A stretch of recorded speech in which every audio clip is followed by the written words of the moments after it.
Like, you almost like get better look at those purple highlights. Face splash page. There's no other thing to do. Period. This is how you open a book. Look, he's running. He has something. Nice knee pads. Nice. These are almost like Judge Dredd knee pads. The Warhammer 40k guy has me spinning. Oh, and we get like, guys, this looks like a Veritok Simon Bisley babe here. And you guys know that work. Armed with a Gehenna puker, ready to spew burning plasma and melt your head. He is but one of the hideous forces you face in Mutant Chronicles, the game of good versus disgusting evil. Mutant Chronicles, evolution's about to take a nasty turn. All right. We're just going to shoot this intro again. Why? Because, well, I got souped up on Prime. This is the new red chill flavor. I'm all primed up. No. I thought I knew things, and then all this stuff happens, and I kind of reverse engineer or look things up, and now we're just here because I was wrong with my first two intros. Mutant Chronicles. Here we go again. Guys, we're going to hit the drawing table. We're going to just admire this artwork. If you need to envision what this artwork is, it's everything you love about Lobo. It's everything you love about Simon Bisley. But we have Alex Horley, who is, I mean, we got some Bisley covers, but I think Alex was one of his apprentice. I mean, guys, like the stuff on these back covers. So anyway, so this only was 4 issues. I have 3 of the issues. I don't want to go into the story. I just want to present this stuff to you guys. You know, like it's heavy metal, but not the magazine. Heavy metal, the music, the feeling. If that took a bite out of the 90s and spit it back out, it would be Mutant Chronicles. And what the hell is a Mutant Chronicle? It has nothing to do with Marvel's X-Men, and thank God for that. Role-playing game.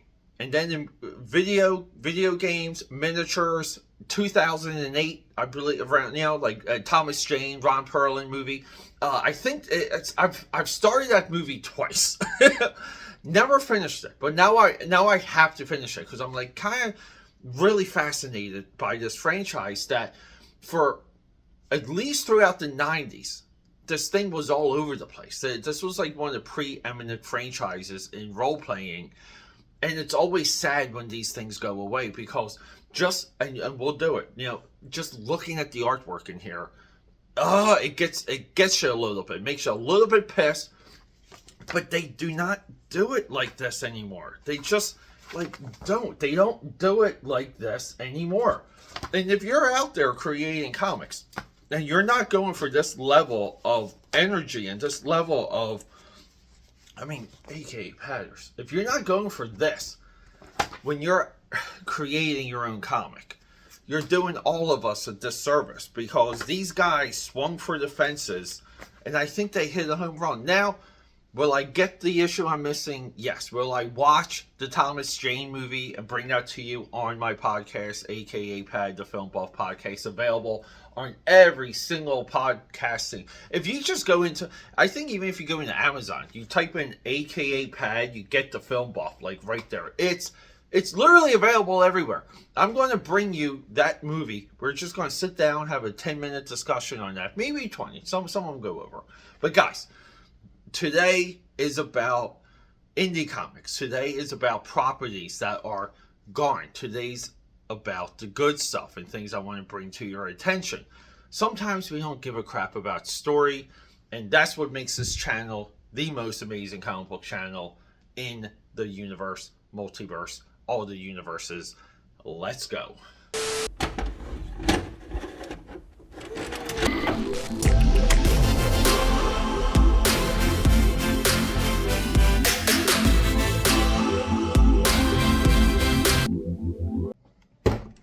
All right, let's try that again. AKAPAD, everything with this episode is a multiple shoot. Mutant Chronicles. Say hello to Prime Time, baby. There it is, guys. Come on. You gotta get Prime Ice. It's all the cool kids are doing it. I'm gonna get a little sippy sip of that. Got my shades. You know we cannot proceed without saying hello to our mascots. We're talking Pike, and we're talking our big boy Crip, the leaders of the 90s comic book revolution. And we have our spiritual advisor, Mr. Stephen Hughes, who is always with us and represented in this nice Evil Ernie Chaos Comics trading card. I don't know if I should go in order, right? Like, let's just not go in order. Let's just crack these babies open. You guys see, 1996, and we have Simon Bisley covers. And if these don't make your pants tight, right? I mean, this is Woodrow Wilson territory here. This is what we love. This is, I mean, you look at this artwork and you just hear the music. You hear what is happening inside the studio that this is created in. Here we go. 4 of 4. I'm missing part 3. Don't judge me. Acclaim Comics Inc. Didn't even know this was Acclaim Comics. I'm loving it. Top Dollar Comics. Target Games AB present Mutant Chronicles Golgotha. Golgotha. Look at the Mutant credits. Written by William King, pencils by David Fabry, inks by Alex Horley. Alex Horley, I think, worked with Simon Bisley. I think he was like an understudy. Alex Horley did, I would think it was like Tiberius Rex. It was a poster for a Rob Zombie movie. And it was somewhat modeled after the Frank Franzetti Gauntlet movie poster that he did for Clint Eastwood. For years, I thought that was a Simon Bisley piece. And that's how I learned about Alex. He also has like a couple sketchbooks and one art of book. That's been on my list to bring to you guys. But for right now, I don't know. Let's just, I mean, look at all the Acclaim Comics people. Look at all the Top Dollar comics. Look at all the Target Games. I mean, this might be the biggest collective list of credits we've ever seen in any comic book. But we do have this nice, I love nice cardstock covers. And the backs are pretty cool too. They kind of have just some nice, right? Nice stuff from the panels with some nice little, you know, we got some, some dialogue, some captions from the comic. That's our boy. Here you go. This, again, I mean, is there anything that doesn't look like it could be a heavy metal album cover? I mean, look at these veins. The coloring, I'm just looking at this. Paolo Perrette, top notch. So look at, holy crap, look at this.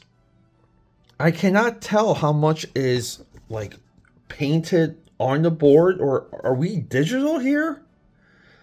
Because we inked this, but it's painted. Where's the inker? Where's the... Look at this. Look at that gun. Guys, I mean, does this not scream Warhammer 40k? I mean, this right here is Warhammer 40k stuff. Like this guy right here. I mean, look at the red dude. What are we doing with this effing book?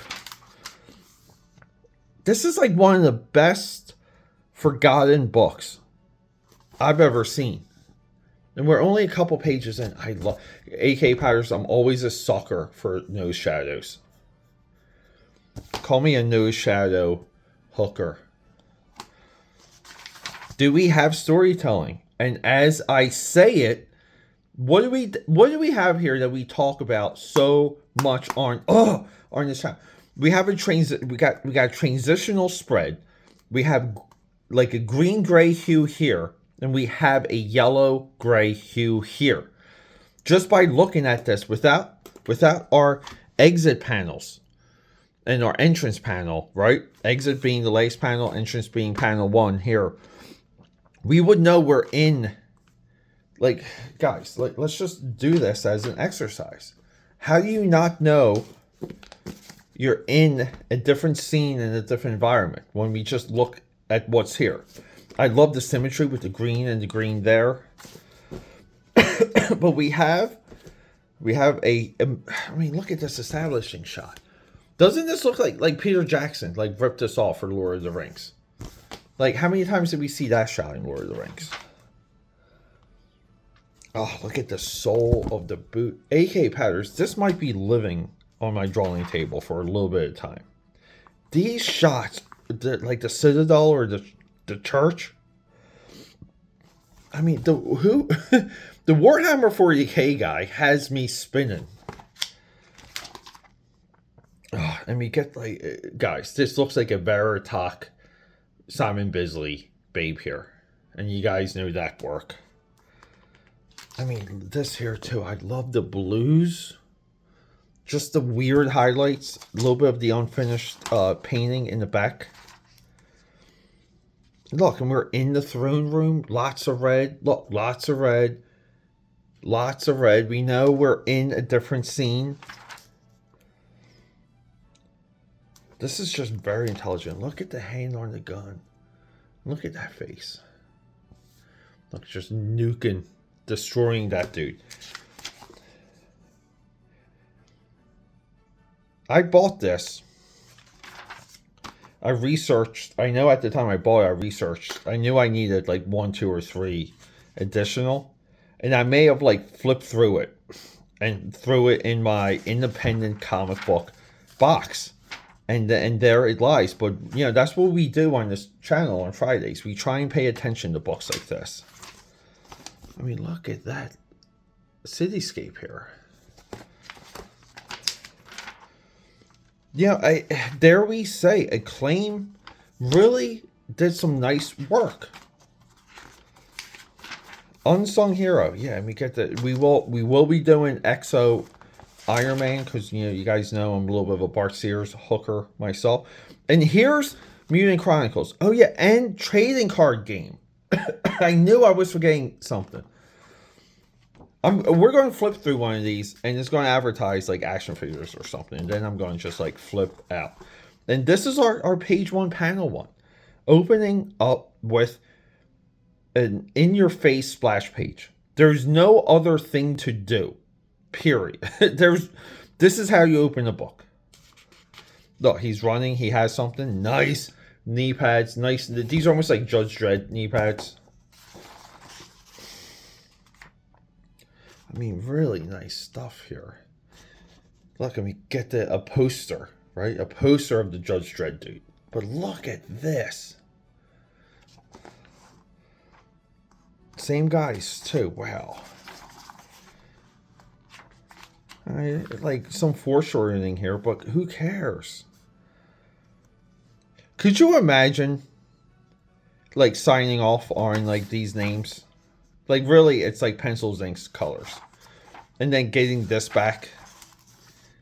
Look at that design for that. I love, like, bubbly, chunky vehicles. Look, this dude just right there. JFK style. Got ripped in the head. Like, we're at a high level here. We're at a high level for a property no one talks about and a company no one cares about. And see, like, we have, like, the purple hue. Like, the purple hue is, see, like, it's just dominant. Purple, purple, purple. Because we're still in the same scene.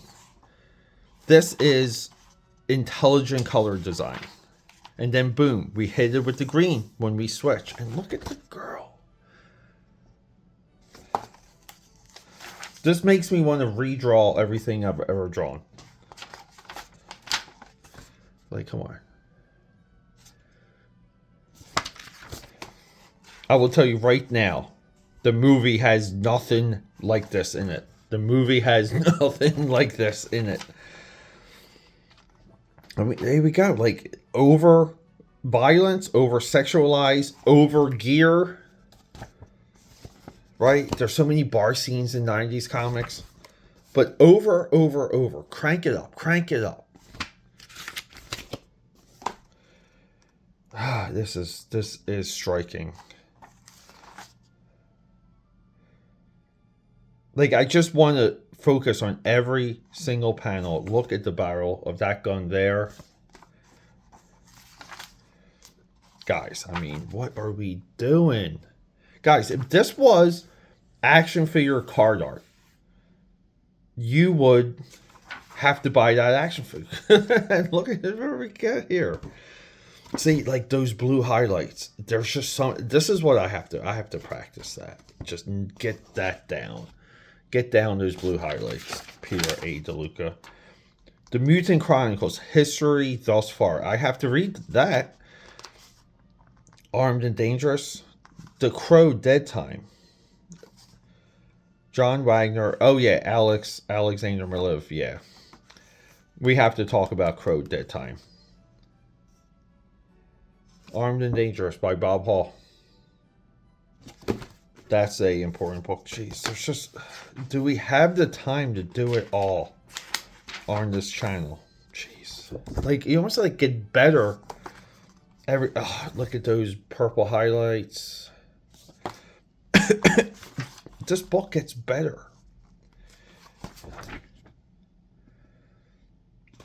For all of you out there that are just obsessed with drawing on model and having to do character rotation. One of my streams, someone brought that up. I'm like, dude, how about this? Just draw. And if you're off model, right? Like, like who is that? It's not the point if this matches that. There's no point to that. The point is 3 months have gone by.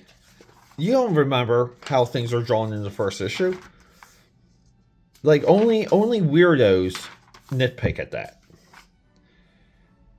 Like, this dude. Like, where's his toy? These designs. Oh, look at the cybernetic face. I am beyond motivated here. And humbled.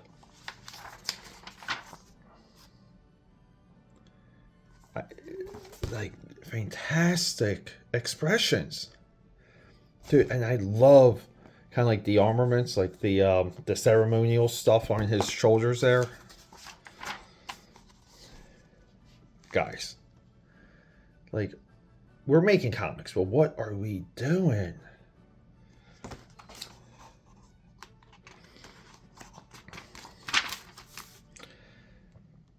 Arrival of the Apostles. Resurrection Rise 2. Is this an RPG? This looks familiar. Sean Chen Penciler. You gotta be kidding me. Right, because this was a video game, I think. Killer Instinct. We did profile the Killer Instinct comic on this channel. This is really something. I will, by the time you guys see this, I will have the final issue coming to me. These are affordable. You're at a disadvantage if this is not in your box. And you're at more of a disadvantage if this isn't next to you on the drawing table.